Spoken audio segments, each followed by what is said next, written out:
In today's video, I'm going to teach you open revision settings. By the end, you'll know exactly where to find your revision controls, how to update the key fields, and how to make sure those changes appear consistently across your sheets and revision graphics. Start by opening the revisions controls from your project interface. Go to the View tab, look for the Sheet Composition panel, and click Revisions. This brings up the Revisions dialog, which lists all existing revisions in your project. Think of this dialog as your central dashboard for tracking what changed, when it changed, and how it's represented on your documentation. Next, choose the revision you want to edit. Highlight it in the list to activate the editable fields. You can click the Edit button, or depending on your setup, you can modify the fields directly within the dialog. Either approach leads to the same place. You're updating the record that drives your title block schedule and any associated revision graphics.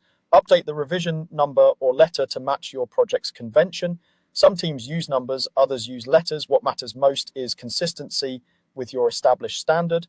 Then revise the description so it clearly captures what changed. For example, door schedule updated. Keep descriptions clear and concise so anyone scanning the schedule can understand the change at a glance.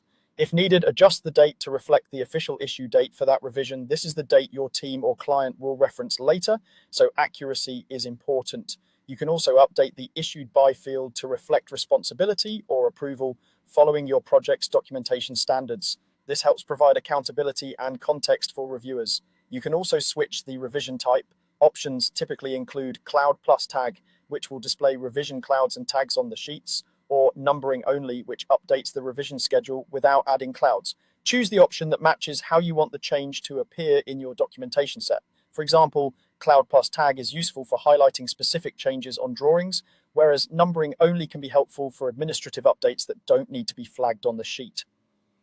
When you're satisfied with your edits, click OK to save. The system will immediately update the title block revision schedule and any revision clouds or tags linked to that revision. You should see the revised number or letter, description, date, and type reflected right away, ensuring your drawings and schedules stay aligned with your latest changes. That's it.